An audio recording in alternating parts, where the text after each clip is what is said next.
this whole idea of freedom of speech and this conversation is very important to me, and I'm glad to have you on to talk about it.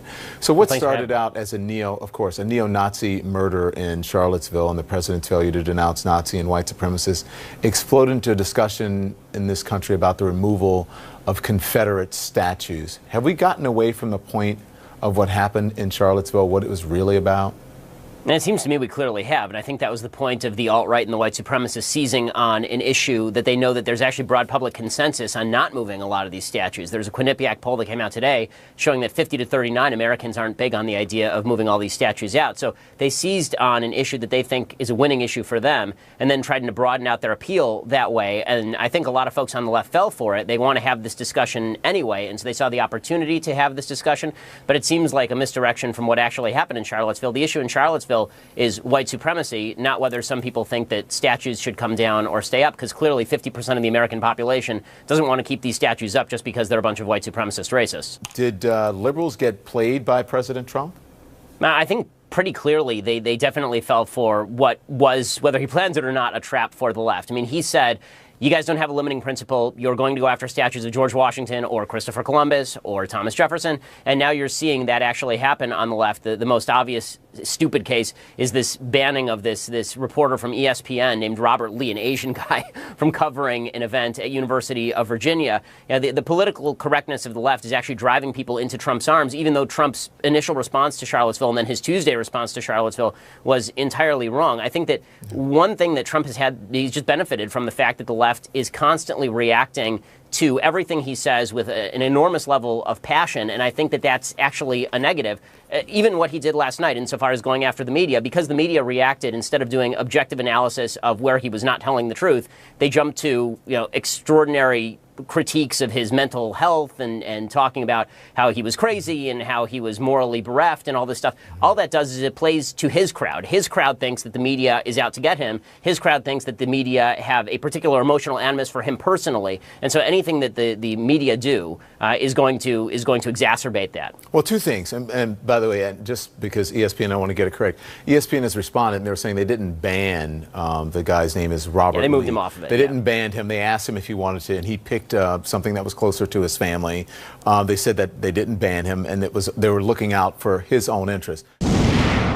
They're trying to take away our culture. They're trying to take away our history. And our weak leaders, they do it overnight. The media is simply responding to people who are there protesting and to the story of the statues being taken down. The media hasn't called for the statues to be taken down. So I don't understand when he says the media is trying to take away your culture. What is... Well, I mean, I do think that one of the conservative critiques of the media, and this has been true for as long as I've been alive and probably before that, is that the media have an agenda, a political agenda, and they hide behind this patina of objectivity in order to press forward this political agenda. Don, you were very passionate about President Trump's statements about the media last night, and I think some of that was justified, but I think a lot of it actually goes to what his base thinks, which is they think that you have an animus particularly for President Trump, that you have an animus for his agenda on things like Confederate statues. I think you personally probably want to see these Confederate statues come down. I mean, is that true? I mean, I would assume you do. Listen, I lived in the South for a long time, and to tell you the truth, I knew the statues were there. I was offended by the statues. Whether they should come down, I would leave it up to the individuals. But I do think that they are insulting to people, just as you would you want to see a statue of Hitler as a Jewish No, I totally person, understand right? your point of view. The would point you want is to that go you have to, a point which of view, I made right? earlier, would you want to go to, and listen, we shouldn't pretend that there's this fake objectivity. Everyone has a point of view. It doesn't mean that you're biased. And so, but just to get people to understand, as a Jewish person, you would not want to go to a Hitler high school. Well, that same effect, African Americans, that has the same effect. Robert E. Lee has the same effect on African Americans. And so, and also the Confederate flag. And so I think we have to be understanding of each other. It's not that I don't like the president or I have an agenda against the president. I'm simply speaking the truth as I see it.